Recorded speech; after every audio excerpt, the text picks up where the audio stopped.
প্রত্যেকদিন কিন্তু রান্না করতে একদমই ভালো লাগে না, আর যখন রান্না বান্না করতে ভালো লাগে না তখন একদম শর্টকাটের ভিতরে বিরিয়ানি এই অপশনটাই হলো সঠিক অপশন। তো চিন্তা ভাবনা করলাম আজকে একটু বিরিয়ানি রান্না করি খুবই সিম্পলভাবে। হ্যালো এভরিওয়ান, আসসালামু আলাইকুম, কেমন আছেন সবাই? রোজি ফ্যামিলি ব্লগ থেকে নতুন আরেকটি ভিডিও নিয়ে চলে এলাম। এই যে বিরিয়ানির চালটা ধোয়া হচ্ছে আর মাছ ভাজা হবে।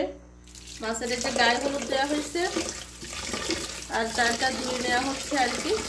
এটা দিয়ে আজকে বিরিয়ানি রান্না করা হবে। গরম পানিও রেডি, তো রান্না করি।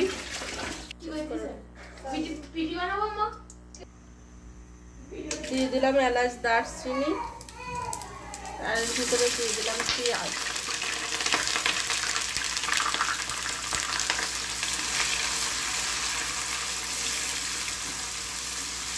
আমি একদম খুবই সিম্পলের ভিতরে রান্না করব যাতে খায় আর কি, আর খুব বেশি মশলা দিব না। পেঁয়াজটা একটু লাল লাল করে ভেজে নিব। এর ভিতরে দিয়ে দিব আমি লবণ। আমি এখনই দেবো না, কারণ লবণ দিলে পোলাও চালটা আমি ভাজতে গেলে সমস্যা হয়ে যাবে। তো আগে মাংস যেহেতু দিব সেহেতু আমি এখন লবণটা দিয়ে দিই। দিয়ে দিলাম লবণ।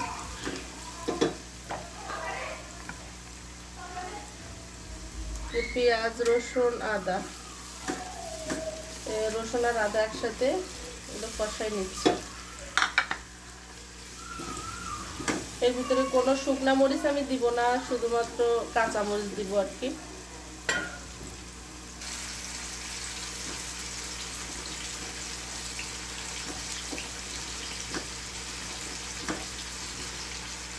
এর ভিতরে দিয়ে দেবো আমি ধনিয়া, জিরার গুঁড়া, সামান্য বিরিয়ানির মশলা।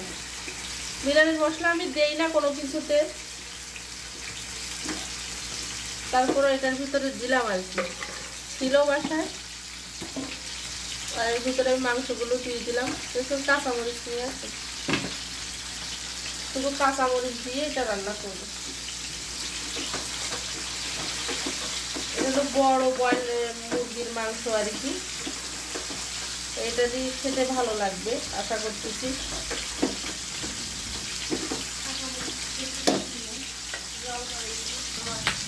এর ভিতরে দিয়ে দিলাম কয়েকটা কাঁচামরিচ, এগুলো দিয়ে হোক পরে আবার দিব আর কি। এটা ভালো করে কষাই নিয়ে এর ভিতরে আমি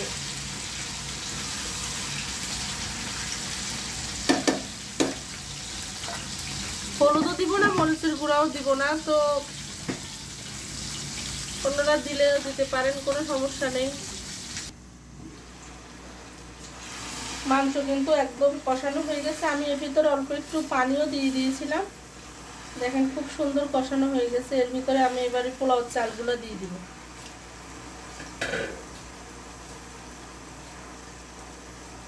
খুব বেশি মশলা আমি ব্যবহার করব না, খুব বেশি মশলা ব্যবহার করলে আমার কাছে ভালো লাগে না, আর বাসার কেউ খেতে পারে না। এমনিতেই কেউ এতটা বিরিয়ানি পছন্দ করে না, কিন্তু আমার তো রান্না করতে ইচ্ছা করতেছে না। আমি বললাম যে আমার রান্না করতে ইচ্ছা করতেছে না, মিমের বাবা বলতেছে থাক তাহলে রান্না করা লাগবে না, কিছু কিছু করো। তো কিছু কিছু কি আর করা যায়। এই যে আমার চলে এসেছে আমার রাজপুত্র।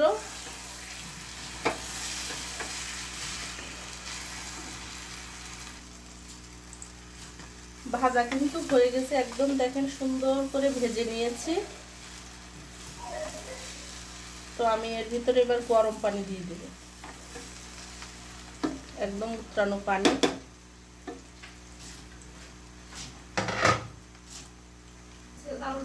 এই যে এর ভিতরে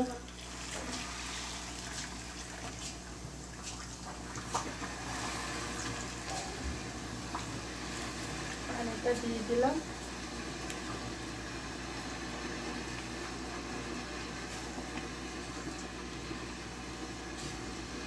আর একটু লাগবে, আমি এত মেপে চোখে দিতে পারি না, অনেকে মেপে দেয়, আমি এমনিতেই দেই, তো হয়ে যায় মাশাআল্লাহ।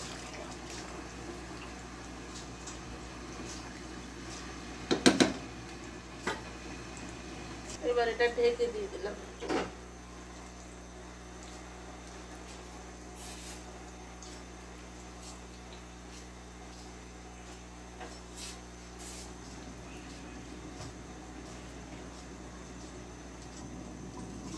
আর কয়েকটা কাঁচা মরিচ দিয়ে দিলাম।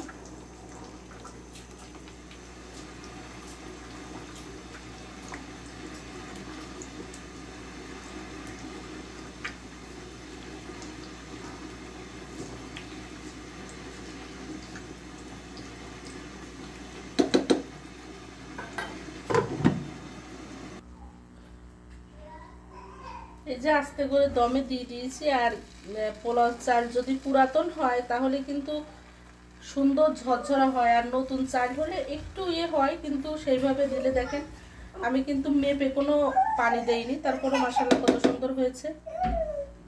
কি বাবা কি হয়েছে, কি নিয়েছে মা? হয়ে গেছে কিন্তু আমার সিম্পল বিরিয়ানি,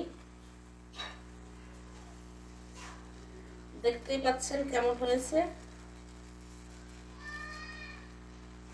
একদম খুবই অল্প মশলা দিয়ে আমি করেছি যাতে সবাই পছন্দ করে খায় আর কি, যেহেতু অতটা কেউ বিরিয়ানি পছন্দ করে না বাসায়, আমার বড় মেয়ে শুধু পছন্দ করে বেশি।